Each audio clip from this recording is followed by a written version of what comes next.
നമസ്കാരം. സകലമാന കേരളത്തിലേക്ക് സ്വാഗതം. പ്രധാന വാർത്തകൾ.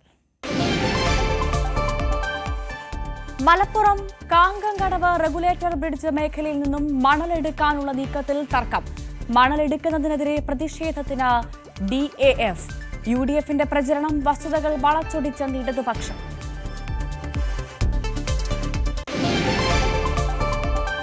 കുടിവെള്ളമില്ലാതെ പൊറുതിമുട്ടി പത്തനംതിട്ട നഗരവാസികൾ. 1 വർഷമായി കുടിവെള്ളം ലഭിക്കാതെ വലയുന്നു. പ്രതിഷേധിച്ചിട്ടും ഫലമില്ലെന്ന് പ്രദേശവാസികൾ.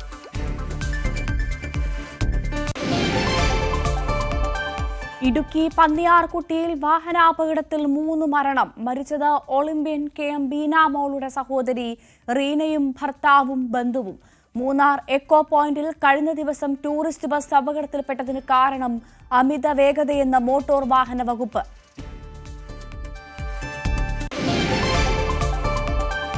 മലപ്പുറത്ത് കൈക്കൂലി വാങ്ങുന്നതിനിടെ വില്ലേജ് അസിസ്റ്റന്റ് വിജിലൻസ് പിടിയിൽ. പട്ടയത്തിലെ തെറ്റുതിരുത്താൻ തിരുവാലി വില്ലേജ് അസിസ്റ്റന്റ് നിയത്തുള്ള ആവശ്യപ്പെട്ടത് 7.5 ലക്ഷം രൂപ.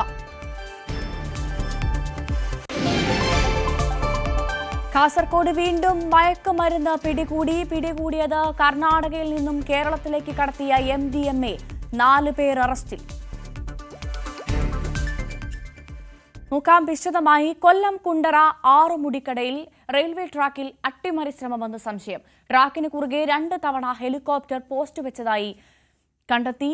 പാലരുവി എക്സ്പ്രസ് കടന്നു പോകേണ്ട സമയത്താണ് സംഭവം. ഇതോടെ ട്രെയിൻ പാളം തെറ്റിക്കാനാണോ ശ്രമമുണ്ടായതെന്ന് സംശയം ബലപ്പെട്ടു.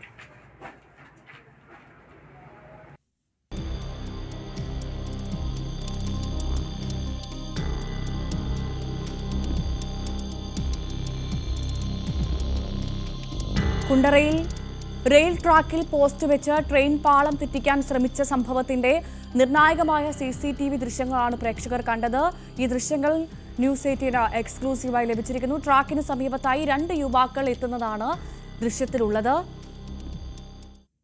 അതീവ നിർണായകമായ CCTV ദൃശ്യമാണ് ഇപ്പോൾ പ്രേക്ഷകർ കാണുന്നത്. വിനീഷ് ചേരുന്നു കൂടുതൽ വിവരങ്ങളുമായി. വിനീഷ്, ഈ 2 യുവാക്കളെ നമുക്ക് ഈ CCTV ദൃശ്യങ്ങളിൽ നിന്ന് കാണാം. ഇവർ തന്നെയാണോ ഈ സംഭവത്തിന് പിന്നിലെന്ന് സ്ഥിരീകരിക്കാൻ സാധിച്ചിട്ടുണ്ടോ? പോലീസ് എന്താണ് പറയുന്നത്? അന്വേഷണം എവിടെയെത്തി? തീർച്ചയായും കുണ്ടറയിലെ ഈ റെയിൽവേ ട്രാക്കിന് കുറുകെ ഈ ടെലിഫോൺ പോസ്റ്റ് കണ്ടെത്തിയ സംഭവത്തിൽ അതുപോലെ തന്നെ വിവരങ്ങൾ പോലീസിന് ലഭിച്ചിരുന്നു. അതിന്റെ CCTV ദൃശ്യങ്ങളാണ് ഇപ്പോൾ നമുക്കും ലഭ്യമായിരിക്കുന്നത്. ഇതിൽ പ്രതികളെന്ന് സംശയിക്കുന്ന 2 പേരെയാണ് കാണുന്നത്. ഇതിന്റെ സമയം കൃത്യമായി അവർ പരിശോധിച്ചപ്പോഴാണ് 2 പേരെ ഈ റെയിൽവേ ട്രാക്കിന് സമീപം കാണുകയും അവർ വന്ന് പരസ്പരം സംസാരിക്കുകയും ഒക്കെ ചെയ്യുന്നതായിട്ടുള്ള ദൃശ്യങ്ങൾ ഇപ്പോൾ പുറത്തു വന്നിരിക്കുന്നത്. ഈ സംഭവം ആദ്യം ഒരു പ്രദേശവാസിയാണ് അറിയുന്നതെന്നാണ് നമുക്ക് അറിയാൻ കഴിയുന്നത്. ഈ റെയിൽവേ ട്രാക്കിന് കുറുകെ ഈ പോസ്റ്റ് കുണ്ടറയിൽ റെയിൽവേ ട്രാക്കിൽ പോസ്റ്റ് വെച്ച് ട്രെയിൻ പാളം തെറ്റിക്കാൻ ശ്രമിച്ച സംഭവത്തിൽ നിർണായക CCTV ദൃശ്യമാണ് ഇപ്പോൾ പ്രേക്ഷകർ കാണുന്നത്. ഈ CCTV ദൃശ്യം ന്യൂസ് 18 ലഭിച്ചു. ട്രാക്കിന് സമീപത്തായി 2 യുവാക്കൾ എത്തുന്നതാണ് നമുക്ക് ദൃശ്യങ്ങളിൽ കാണാൻ സാധിക്കുന്ന. 2 യുവാക്കൾ അവിടെ നിന്ന് ട്രാക്കിന് സമീപത്ത് നിന്ന് നടന്ന് വരുന്നതാണ് നമ്മൾ കാണുന്നത്. പക്ഷേ ഈ യുവാക്കൾ തന്നെയാണോ ഇതിന് പിന്നിലെന്ന കാര്യത്തിലേക്ക് നമുക്ക് സ്ഥിരീകരണം ഉണ്ടായിട്ടില്ല. അത് പോലീസാണ് പറയേണ്ടത്. പോലീസിന്റെ അന്വേഷണം ഇപ്പോൾ നടക്കുകയെന്നാണ് മനസ്സിലാക്കുന്നത്. വിനീഷാണ് വിവരങ്ങൾ നൽകിയത്. മലപ്പുറം കുറ്റിപ്പുറം കാങ്കങ്കടവ് റെഗുലേറ്റർ ബ്രിഡ്ജ് മേഖലയിൽ നിന്നും മണലെടുക്കാനുള്ള നീക്കത്തിൽ പ്രതിഷേധത്തിന് ഒരുങ്ങുകയാണ് UDF. എന്നാൽ വസ്തുതകൾ വളച്ചൊടിച്ചാണ് UDFന്റെ പ്രചരണമെന്നും മണൽ ഖനനം റെഗുലേറ്റർ കം ബ്രിഡ്ജിന്റെ നിർമ്മാണത്തിന്റെ ഭാഗമാണെന്നും ഇടതുപക്ഷം പറയുന്നു. ഇത് എടുത്തു കഴിഞ്ഞാൽ എന്താ വരാൻ പോകുന്ന ഭവിഷ്യത്ത് എന്നോ അല്ലെങ്കിൽ കുടിവെള്ളത്തിൻ്റെ അവസ്ഥ എന്താവുന്നോ ഒന്നും നമുക്കറിയാൻ പറ്റാത്തൊരു കണ്ടീഷനിലാണ് ഈ പ്രദേശത്തുള്ള ആളുകളൊക്കെ നിൽക്കുന്നത്. മണൽ കാണുന്നില്ല, ചെളിമണ്ണാണ് കാണുന്നത്. വിശാലമായിട്ട് മണൽ കുറച്ച് അപ്പുറത്തേക്കൊക്കെ കാണുന്നുണ്ട്. ഇതിൽ സർക്കാരിൻ്റെ കണ്ണ് സ്വകാര്യ കമ്പനികൾക്ക് ഉള്ള മണൽ മറിച്ചു വിറ്റ് കോടികൾ കൊയ്യുക എന്നുള്ളതാണ്. ഇവിടെ നിന്ന് 3 മീറ്ററും കൂടെ മണലെടുക്കുക എന്ന് പറഞ്ഞു കഴിഞ്ഞാൽ വെള്ളത്തിൻ്റെ ലെവൽ വീണ്ടും താഴെയാണ്. അപ്പോൾ ഈ പരിസര പ്രദേശങ്ങൾ 17-ാം വാർഡും 18-ാം വാർഡും ഉൾക്കൊള്ളുന്ന കുറ്റിപ്പുറത്തിൻ്റെ 17-ാം വാർഡും 18-ാം വാർഡും ഉൾക്കൊള്ളുന്ന പ്രദേശത്ത് ഒരു കാരണവശാലും വെള്ളം കിട്ടില്ല. നിർമ്മാണത്തിലിരിക്കുന്ന കാങ്കക്കടവ് റെഗുലേറ്റർ കം ബ്രിഡ്ജിന്റെ ഭാഗമായുള്ള പുഴയോരത്തു നിന്നും മണലെടുക്കുന്നതിനെതിരെ UDF മുന്നോട്ട് വയ്ക്കുന്ന വാദഗതികളാണ് ഇതെല്ലാം. എന്നാൽ ഇതൊക്കെ പൂർണ്ണമായും ശരിയല്ലെന്നാണ് ഇടതുപക്ഷത്തിന്റെ പ്രതികരണം. നിർദ്ദിഷ്ട റെഗുലേറ്ററിന്റെ 1 കിലോമീറ്റർ ദൂരം കിഴക്കുഭാഗത്തും 1/2 കിലോമീറ്റർ ദൂരം പടിഞ്ഞാറ് ഭാഗത്തുമാണ് മണലെടുക്കാനുള്ള നിർദ്ദേശം. 1.5 മുതൽ 2 മീറ്റർ വരെ ഉയരത്തിലും 404 മീറ്റർ വീതിയിലും അടിഞ്ഞുകൂടിയ മണലാണ് നീക്കം ചെയ്യേണ്ടി വരുന്നത്. ഇത് റെഗുലേറ്ററിൽ വെള്ളം സംഭരിക്കുന്നതിന് അനിവാര്യമാണ്. റെഗുലേറ്ററിൽ വെള്ളം സംഭരിക്കുമ്പോൾ പ്രദേശത്ത് എങ്ങനെ ജലക്ഷാമം ഉണ്ടാകുമെന്നും ഇവർ ചോദിക്കുന്നു. കുടിവെള്ളക്ഷാമം ഒരിക്കലും ഉണ്ടാവില്ലല്ലോ. കുടിവെള്ളക്ഷാമവും പിന്നെ ഇറിഗേഷൻ്റെ ഇൻഫ്രാസ്ട്രക്ചർ ഒരിക്കലും ആണല്ലോ പ്രോജക്റ്റിൻ്റെ ലക്ഷ്യം. അപ്പോൾ അതിനാവശ്യമായ വെള്ളം ലഭ്യമാക്കലാണ്. അങ്ങനെ ലഭ്യമാക്കണമെന്നുണ്ടെങ്കിൽ മണൽ നീക്കണം. മണൽ നീക്കാതെ നിന്നിട്ടുണ്ടെങ്കിൽ ഒരിക്കലും എന്താവില്ല, പ്രോജക്റ്റ് വിജയിക്കില്ല. മണൽ അങ്ങനെ ഉയരത്തിൽ കെട്ടിക്കിടന്നാൽ പിന്നെ ഇവിടെ വെള്ളം സംഭരിക്കുന്നത്. ഞാൻ പറയുന്നത് പുഴയിൽ ഒഴുക്കിനെ തടയാൻ കഴിയില്ല. പൂർണ്ണമായും പുഴയിൽ ഒഴുകി വരുന്ന വെള്ളം മുഴുവൻ കുറ്റിപ്പുറത്ത് അടഞ്ഞു നിർത്താൻ കഴിയില്ല. ഒഴുകി പോകണം. അപ്പോൾ ഒഴുകി പോകുമ്പോൾ ഇവിടെ ഒരു നിശ്ചിത അളവിൽ വെള്ളം സംഭരിച്ച് നിർത്തണം. ആ സംഭരിച്ച് നിർത്തണമെങ്കിൽ അതിനുള്ള സ്പേസ് ഉണ്ടാക്കണ്ടേ? അനുവദിച്ച ദൂരപരിധിക്ക് അപ്പുറത്ത് മണൽ ഖനനം നടത്താൻ അനുവദിക്കില്ല. മേഖലയിൽ മുൻപ് മണലെടുക്കാൻ അനുവാദമുണ്ടായിരുന്ന തൊഴിലാളികൾ ഉന്നയിക്കുന്ന പ്രശ്നങ്ങൾ അനുഭാവപൂർവ്വം പരിഗണിക്കേണ്ടതാണ്.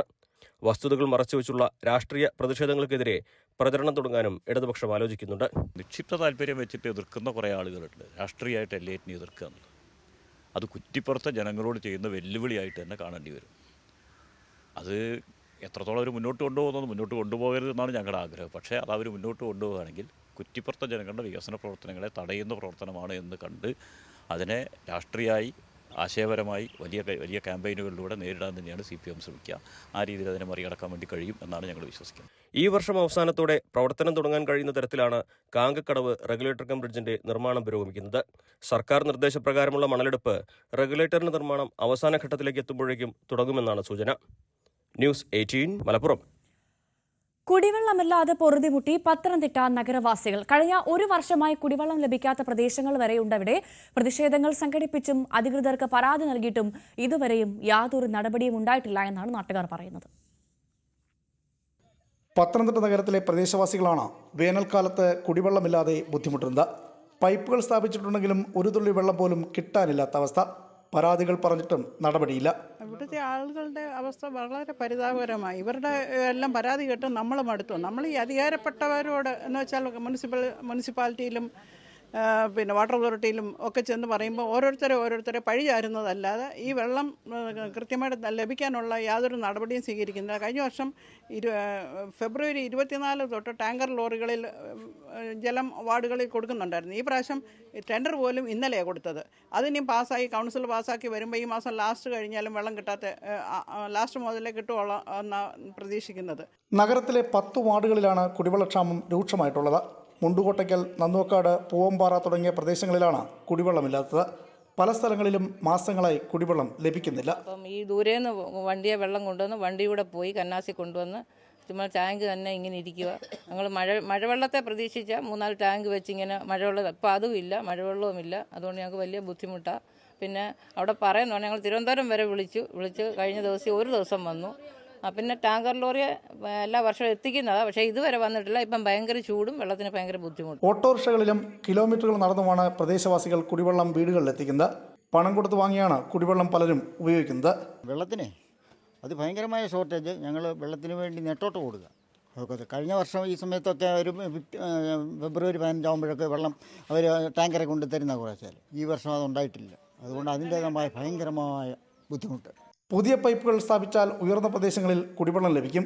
എന്നാൽ പൈപ്പ് സ്ഥാപിക്കുന്നതിന് ദേശീയപാത അതോറിറ്റി തടസ്സം നിൽക്കുന്നതെന്നാണ് ജല അതോറിറ്റിയുടെ വിശദീകരണം. ന്യൂസ് 18 പത്തനംതിട്ട. പൊള്ളുന്ന ചൂട് മനുഷ്യർക്ക് മാത്രമല്ല പക്ഷി മൃഗാദികളെയും വലയ്ക്കുന്നുണ്ട്. ചൂടിനെ അതിജീവിക്കാൻ പക്ഷികൾക്ക് തീറ്റയും ഭക്ഷണവും ഒരുക്കുകയാണ് കായംകുളത്തെ ഒരു കൂട്ടം യുവാക്കൾ. കൊടും ചൂടിൽ നാടുരുകുകയാണ്. ഈ ചൂട് മനുഷ്യരെ പോലെ പക്ഷിമൃഗാദികളെയും ബാധിക്കുന്നുണ്ട്. ചൂട് അതിജീവിക്കാൻ പക്ഷികൾക്കും ദാഹജലം ഉറപ്പാക്കുകയാണ് കായംകുളത്തെ ഒരു കൂട്ടം യുവാക്കൾ. ജലമാണ് ജീവൻ ക്യാമ്പയിന്റെ ഭാഗമായി പൊതുസ്ഥലങ്ങളിലും മുഴുവൻ പ്രവർത്തകരുടെയും വീടുകളിലും പക്ഷികൾക്കും മൃഗങ്ങൾക്കും തണ്ണീർക്കുടമൊരുക്കി. മരച്ചില്ലയിൽ തൂക്കിയിട്ട മൺചട്ടിയിൽ കുടിവെള്ളം നിറച്ചിട്ടുണ്ട്. മറ്റൊന്നിൽ തിനയും സൂര്യകാന്തി വിത്തും. SYS കായംകുളം സോൺ കമ്മിറ്റിയുടെ നേതൃത്വത്തിലാണ് പ്രവർത്തനം. കാർത്തികപ്പള്ളി തഹസിൽദാർ സജീവ് കുമാർ PA ഉദ്ഘാടനം നിർവഹിച്ചു.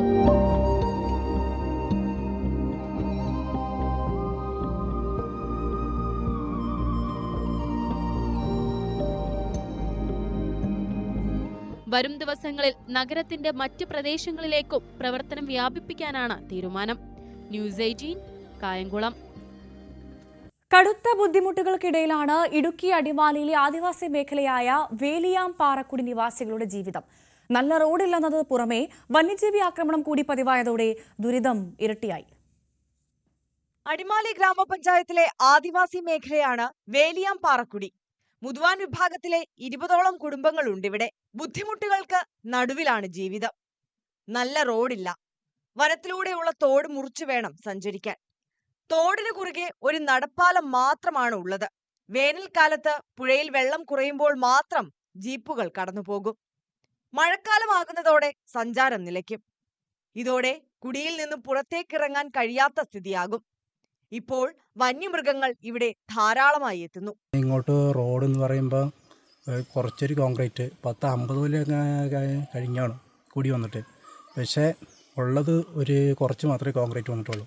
അതാണ് ഗവൺമെൻറ്റിൽ നിന്ന് വന്നതെന്ന് പറയുമ്പോൾ റോഡ് എന്ന് പറയുമ്പോൾ അത് മാത്രമേ ഉള്ളൂ. ഒരു 50 മീറ്റർ കോൺക്രീറ്റ്. ഇനി ഞങ്ങൾക്കൊരു 2 കിലോമീറ്റർ ചെയ്യാനുണ്ട്. അതും കൂടി ഒന്ന് ചെയ്തു തന്നാൽ നല്ലതായിരിക്കും. പിന്നെ കാട്ടാന ശല്യമുണ്ട്. അതിന് ഫെൻസിങ്ങോ അങ്ങനെ എന്തെങ്കിലും സൗകര്യം ചെന്ന് കഴിഞ്ഞാൽ ഞങ്ങൾക്ക് അത്ര ഉപകാരമായിരിക്കും. മേഖലയിൽ ഫെൻസിങ്ങും ട്രഞ്ചുകളും നിർമ്മിക്കണമെന്നത് കാലങ്ങളായുള്ള ഇവരുടെ ആവശ്യമാണ്. പലവട്ടം ആവശ്യം ഉന്നയിച്ചു. സുരക്ഷ ഒരുക്കിയില്ല. ഇതോടെ കുട്ടികളുടെ വിദ്യാഭ്യാസം അടക്കം മുടങ്ങുകയാണ്. ആദിവാസികളുടെ ഉന്നമനത്തിനായി കോടികൾ ചെലവഴിക്കുമ്പോഴും വേലിയാംപാറക്കുടി നിവാസികളുടെ ദുരിതത്തിന് അയവില്ല. ന്യൂസ് 18 അടിമാലി.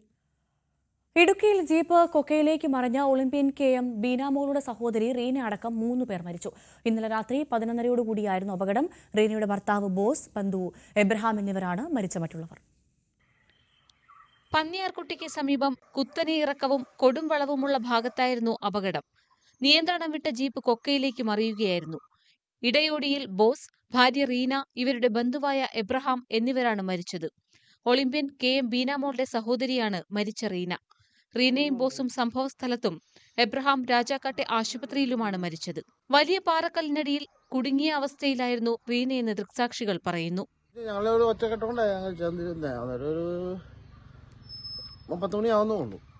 അപ്പോൾ അങ്ങനെ ആ സമയത്ത് ചെന്നപ്പോൾ 2 പേരുടെ കാര്യം അതുകൊണ്ട് മരണ വെച്ചില്ലേലും നല്ല ഗുരുതരാവസ്ഥയിലായിരുന്നു.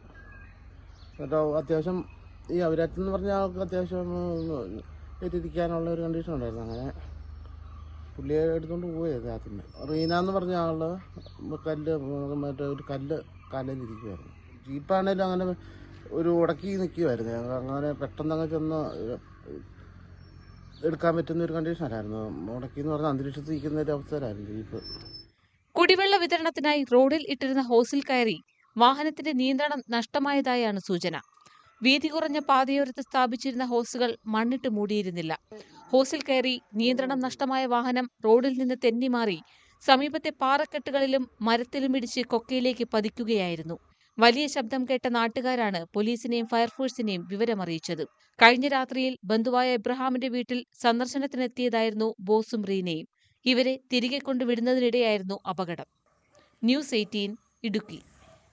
ഇടുക്കി മൂന്നാർ എക്കോ പോയിന്റിന് കഴിഞ്ഞ ദിവസം ടൂറിസ്റ്റ് ബസ് അപകടത്തിൽപ്പെട്ടതിന് കാരണം അമിത വേഗതയെന്ന് മോട്ടോർ വാഹന വകുപ്പ്. സ്പീഡ് ഗവേണർ പ്രവർത്തനരഹിതമാക്കിയിരുന്നതായി പരിശോധനയിൽ കണ്ടെത്തി. ബുധനാഴ്ചയാണ് മൂന്നാർ എക്കോ പോയിന്റിൽ വിദ്യാർത്ഥികൾ സഞ്ചരിച്ചിരുന്ന ബസ് അപകടത്തിൽപ്പെട്ടത്. 3 പേരാണ് മരിച്ചത്. കോട്ടയത്ത് വൈക്കത്ത് സഹോദരങ്ങൾ സഞ്ചരിച്ച ബൈക്ക് നിയന്ത്രണം വിട്ട് ഇലക്ട്രിക് പോസ്റ്റിലിടിച്ച് ഒരാൾ മരിച്ചു. ടിവിപുരം സ്വദേശി ശ്രീഹരിയാണ് മരിച്ചത്. ശ്രീഹരിയുടെ സഹോദരൻ കാശിനാഥനെ ഗുരുതര പരിക്കുകളോടെ ആശുപത്രിയിൽ പ്രവേശിപ്പിച്ചു. അപകടത്തിൽ റോഡരികിലെ വൈദ്യുതി പോസ്റ്റ് ഒടിയുകയും ബൈക്ക് പൂർണ്ണമായും കത്തിനശിക്കുകയും ചെയ്തു. മൂത്തേടത്തുകാവ് പൈനിങ്കൽ റൂട്ടിൽ വിറ്റോ ജംഗ്ഷൻ സമീപത്തായിരുന്നു അപകടം. പട്ടാമ്പിയിൽ നിർത്തിയിട്ടിരുന്ന ലോറി തനിയെ നീങ്ങി അപകടം. വൈദ്യുതി പോസ്റ്റിലാണ് ലോറി ഇടിച്ചത്. ഇടിയുടെ ആഘാതത്തിൽ പോസ്റ്റ് തകർന്നു. വൈദ്യുതി ബന്ധവും താറുമാറായി. സംഭവ സമയം ആളുകളില്ലാതിരുന്നതിനാൽ വലിയ അപകടം ഒഴിവായി.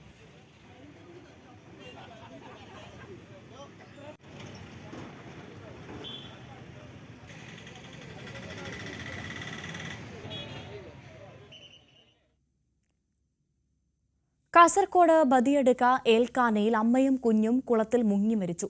പരമേശ്വരി, മകൾ 2.5 വയസ്സുള്ള പത്മിനി എന്നിവരാണ് മരിച്ചത്. ഇന്നലെയായിരുന്നു സംഭവം. കുളത്തിൽ വീണ കുഞ്ഞിനെ രക്ഷിക്കാൻ ശ്രമിക്കുന്നതിനിടെ പരമേശ്വരി മുങ്ങിപ്പോകുക എന്നാണ് സംശയം. കാസർഗോഡ് പ്ലംബിംഗ് ജോലിക്കിടെ കിണറിൽ വീണ് പരിക്കേറ്റ് ചികിത്സയിലായിരുന്ന യുവാവ് മരിച്ചു. കൊന്നങ്കാട് അരീപ്പറമ്പിൽ ടോണിയാണ് മരിച്ചത്. വെള്ളിയാഴ്ച വൈകുന്നേരമാണ് ടോണി കിണറ്റിൽ വീണത്. തിരുവനന്തപുരം കല്ലാറിൽ ജനവാസ മേഖലയിൽ കാട്ടാന ഇറങ്ങി. വിതുര കല്ലാറിൽ നിന്ന് വെളുപ്പിനായിരുന്നു കാട്ടാന ഇറങ്ങിയത്. ആന സർക്കാർ LP സ്കൂളിന്റെ മതിൽ തകർത്തു. കോമ്പൗണ്ടിൽ നിന്ന് തെങ്ങും തള്ളിയിട്ടു. കുട്ടമ്പുഴ ടൗണിന് സമീപത്തെ കൃഷിയിടത്തിൽ തുടർച്ചയായി എത്തി നാശനഷ്ടം വിതച്ച് കാട്ടാനകൾ. ഇന്നലെ രാത്രി പുഴ നീന്തി കടന്ന് വീണ്ടും കാട്ടാനക്കൂട്ടമെത്തിയത് പ്രദേശവാസികളെ പരിഭ്രാന്തിയിലാക്കി. ആളുകൾ ഒച്ചവെച്ചതോടെ ആനകൾ വന്ന വഴി തന്നെ പുഴയിലൂടെ നീന്തി കാട്ടിലേക്ക് പിൻവാങ്ങുകയായിരുന്നു. 3 ആനകളായിരുന്നു എത്തിയത്.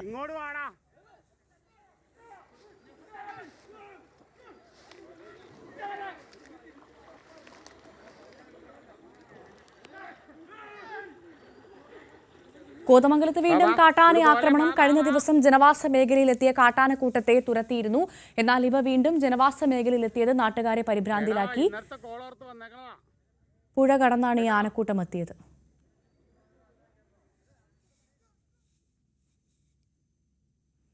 അതിരപ്പള്ളി കൊമ്പന്റെ തലച്ചോറിന് അണുബാധയേറ്റിരുന്നു എന്ന് പ്രാഥമിക പോസ്റ്റ്മോർട്ടം റിപ്പോർട്ട്. മസ്തകത്തിലും തുമ്പിക്കൈയിലും പുഴുവരിച്ചിരുന്നു. മസ്തകത്തിലേത് 65 സെന്റിമീറ്റർ വീതിയും 1.5 അടി ആഴത്തിലുമുള്ള മുറിവായിരുന്നു. കൊമ്പ് കുത്തിയതിനെ തുടർന്നുണ്ടായ മുറിവ് തന്നെയെന്നും പോസ്റ്റ്മോർട്ടം റിപ്പോർട്ട്. മലപ്പുറത്ത് കൈക്കൂലി വാങ്ങുന്നതിനിടെ വില്ലേജ് അസിസ്റ്റന്റ് വിജിലൻസ് പിടിയിൽ. തിരുവാലി വില്ലേജ് അസിസ്റ്റന്റ് നിയാത്തുള്ളയാണ് പിടിയിലായത്. പട്ടയത്തിലെ തെറ്റുതിരുത്താൻ ഇയാൾ ആവശ്യപ്പെട്ടത് 7.5 ലക്ഷം രൂപയാണ്.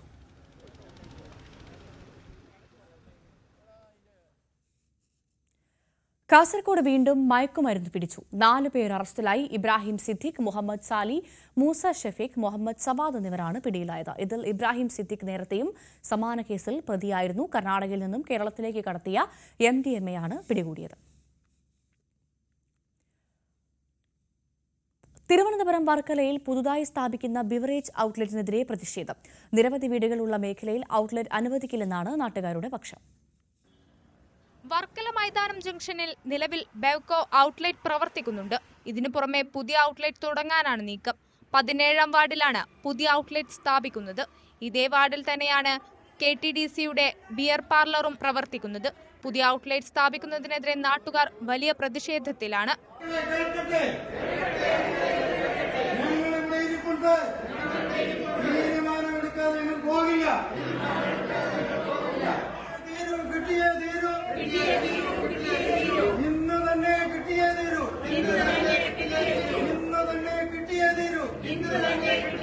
പ്രദേശവാസികളായ സ്ത്രീകളുടെ നേതൃത്വത്തിൽ നഗരസഭാ സെക്രട്ടറിയെ ഉപരോധിച്ചിരുന്നു. ഔട്ട്ലെറ്റുമായി മുന്നോട്ടു പോകുമെങ്കിൽ സമരം ശക്തമാക്കാനാണ് നാട്ടുകാരുടെ തീരുമാനം. ന്യൂസ് 18 വർക്കല. കോവിഡ് കാലത്ത് സർക്കാർ മുൻകൈയെടുത്ത തിരുവനന്തപുരം വൈറോളജി ഇൻസ്റ്റിറ്റ്യൂട്ടിന്റെ പ്രവർത്തനം തുടങ്ങാത്തതിനെതിരെ പ്രതിഷേധം ശക്തമാകുന്നു. ഇതിലൂടെ സാധാരണക്കാരായ രോഗികൾക്ക് മിതമായ നിരക്കിൽ സങ്കീർണമായ പരിശോധനകൾ ലഭ്യമാക്കുന്നതിനുള്ള അവസരം നിഷേധിക്കുകയാണെന്നാണ് ആക്ഷേപമുയരുന്നത്.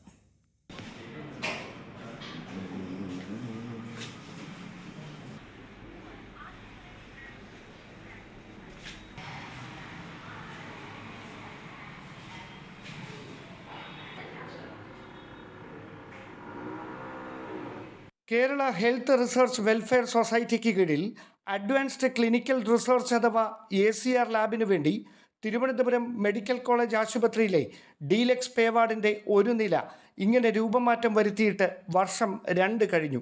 വൈറോളജി ഇൻസ്റ്റിറ്റ്യൂട്ട് ആരംഭിക്കുന്നതിൻ്റെ ഭാഗമായി 6 മുറികളിലാണ് സജ്ജീകരണങ്ങൾ ഒരുക്കിയത്.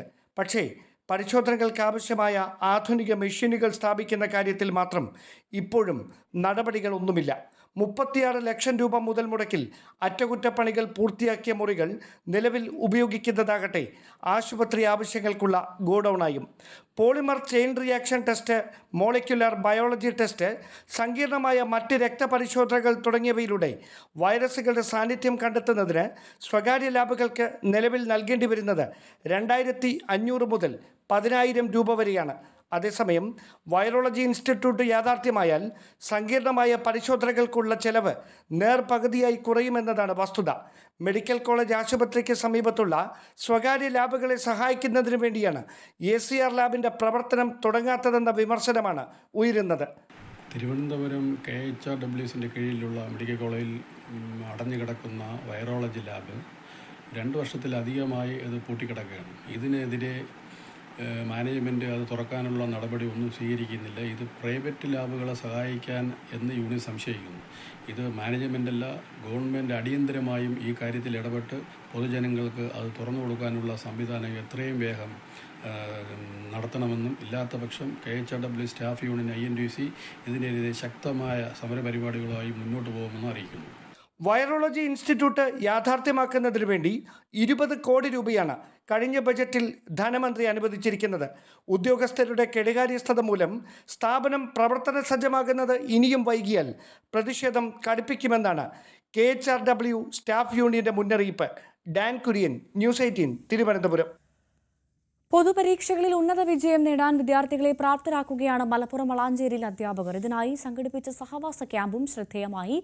MES ഹയർ സെക്കൻഡറി സ്കൂൾ അധ്യാപകർ ക്യാമ്പിന് നേതൃത്വം നൽകി. ഇനി പരീക്ഷാകാലമാണ്. പരീക്ഷ എഴുതാൻ കുട്ടികളെ പ്രാപ്തരാക്കുകയാണ് അധ്യാപകരും രക്ഷിതാക്കളും.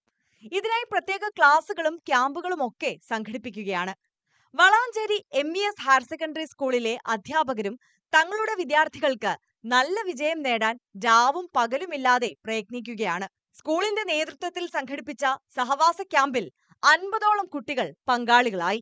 ഹൈസ്കൂൾ തലം തൊട്ട് തന്നെ വിവിധ വിഷയങ്ങൾക്ക് പഠിക്കാനുള്ള പ്രയാസങ്ങൾ അനുഭവിച്ചപ്പോൾ ഗവൺമെൻറ്റിൻ്റെ ഭാഗത്ത് നിർദ്ദേശങ്ങളുണ്ടായിരുന്നു ക്ലാസ്സുകൾ നഷ്ടപ്പെട്ട വിദ്യാർത്ഥികൾക്ക് റെമഡിയൽ കോച്ചിങ് കൊടുക്കണം എന്നുള്ളത്. അതുകൊണ്ട് തന്നെ MES മാനേജ്മെൻറ്റും ഇവിടുത്തെ PTA-യും സ്റ്റാഫ് കൗൺസിലും തീരുമാനിച്ചുകൊണ്ട് നമ്മുടെ വിദ്യാർത്ഥികൾക്ക് പഠന സമയത്തിന് പുറമെ കൂടുതലായിട്ടുള്ള സമയം പഠിക്കാൻ വേണ്ടി അനുവദിക്കണമെന്ന് തീരുമാനിക്കുകയും 3 ഘട്ടങ്ങളിലായി ഇത്തരത്തിലുള്ള ഒരു പ്രത്യേക പരിശീലന ക്യാമ്പ് ആരംഭിക്കുകയും ചെയ്തു. അധ്യാപകർ രാത്രിയും കുട്ടികളോടൊപ്പം താമസിച്ച് പഠനത്തിൽ പരിശീലനം നൽകി. ഒപ്പം വിദ്യാർത്ഥികൾക്ക് മാനസിക ശാരീരിക ഉല്ലാസത്തിനായി വിവിധ തരം കായികാഭ്യാസവും ഷട്ടിൽ, ഫുട്ബോൾ തുടങ്ങിയവയും ഒരുക്കിയിരുന്നു. ഓരോ ദിവസവും രാത്രി സമയങ്ങളിൽ 3 അധ്യാപകർ നമ്മുടെ വിദ്യാർത്ഥികളുടെ കൂടെ സഹവസിച്ച് ഇവിടെ താമസിച്ച് വൈകുന്നേരങ്ങൾക്ക് അവർക്കുള്ള ഫുട്ബോൾ പോലുള്ള ഷട്ടിൽ പോലുള്ള എൻ്റർടൈൻമെൻറ്റുകൾ കൊടുത്ത് തീർച്ചയായും വിദ്യാർത്ഥികളെ മാനസികമായും ശാരീരികമായും അവരെ പരീക്ഷയ്ക്ക് സജ്ജമാക്കുക എന്ന വലിയൊരു ഉത്തരവാദിത്തമാണ് MES ഹയർ സെക്കൻഡറി സ്കൂൾ ഏറ്റെടുത്തിരിക്കുന്നത്. റമദാൻ വ്രതം തുടങ്ങുന്നതോടെ പകൽ സമയം മാത്രമാകും class. News 18 Malappuram. Vidyanagar stadium road ഇനി SM Gavaskar municipal stadium road. Padma Bhushan Sunil Manohar Gavaskar switch on കർമ്മത്തിലൂടെയാണ് നാമകരണം ചെയ്തത്.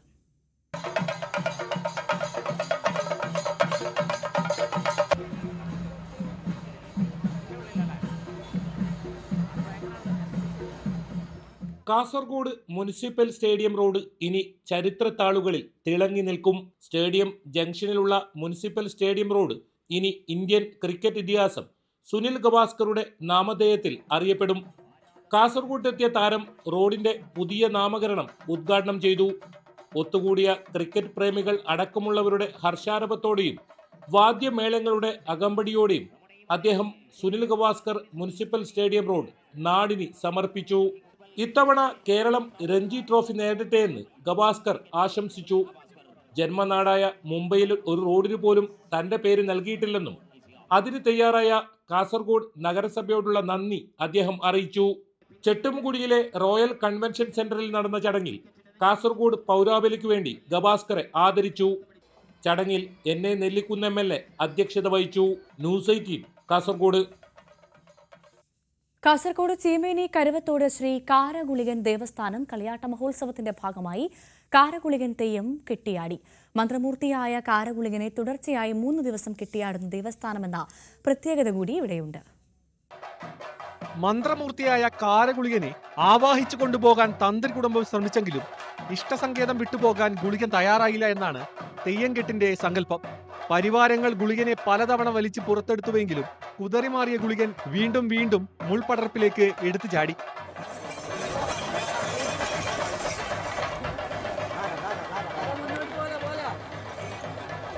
തെങ്ങിൻ കുരുത്തോല കൊണ്ടുള്ള ഉടയാടയും കവുങ്ങിൻ പാള കൊണ്ടുള്ള മുഖപ്പാളിയും അണിഞ്ഞ് നട്ടുച്ച നേരത്താണ് ഗുളികൻ തെയ്യത്തിന്റെ പുറപ്പാട്. ക്ഷേത്രമുറ്റത്തെ ചടങ്ങുകൾക്ക് ശേഷമാണ് ഗുളികൻ പരിസരത്തുള്ള പൊന്തക്കാടുകളിലേക്ക് ശയിക്കാനായി എത്തുന്നത്.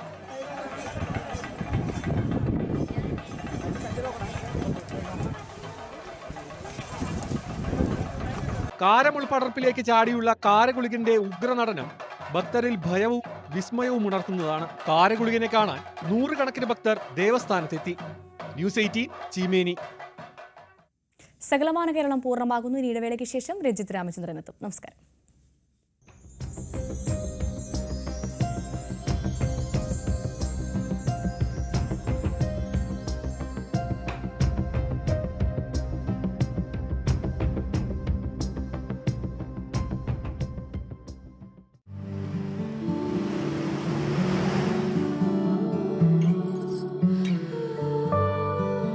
മാറ്റങ്ങളുടെ ആഘോഷമാണ് എൻ്റെ ജീവിതം. ഞാൻ എന്നെ തിരിച്ചറിഞ്ഞ നിമിഷം. അന്നു മുതൽ ഇന്നോളം എൻ്റെ എല്ലാ മാറ്റങ്ങൾക്കും എന്നെ ഒപ്പം ചേർത്ത് നിർത്തിയവർ. അവരാണ് എൻ്റെ ഏറ്റവും വലിയ കാര്യം. ഇപ്പോൾ ഞാനൊരു പുതിയ ചുവട് വയ്ക്കുകയാണ്. ഈ മാറ്റത്തിനൊപ്പം നിങ്ങൾ എല്ലാവരും എൻ്റെ കൂടെ ഉണ്ടാകുമെന്നാണ് എൻ്റെ വിശ്വാസം.